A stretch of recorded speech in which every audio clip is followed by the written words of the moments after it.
that this is a very well thought out traveling museum of this period, and so you have a chance to see what not only the lifestyles were about, but also the intricacies of artifacts and technology and the way people thought about this period.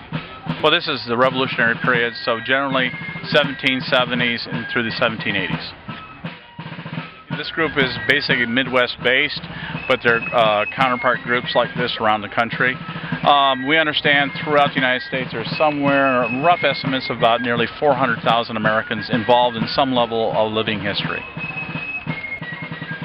What we try to do here is bring back to life the people from 200 years ago and end the mythology, so you can see what they really wanted and how they really felt about life and their failures and their successes, the things they did well, the things they did poorly, so that you can really learn from it. Not the 2 paragraphs in the classroom history books about the American Revolution, which is so long ago we can't understand it.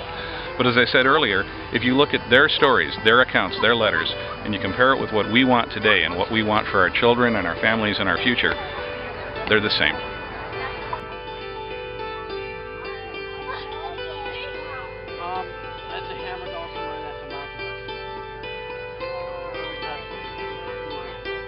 What's going on with the battle is that you basically have a technology that is not only different from today, but a technology that forces people to see the whites of their eyes.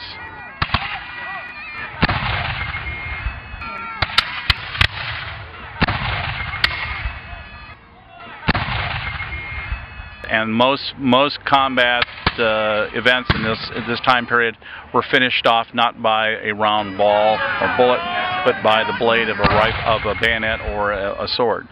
So that's how close and personal warfare was during the 18th century.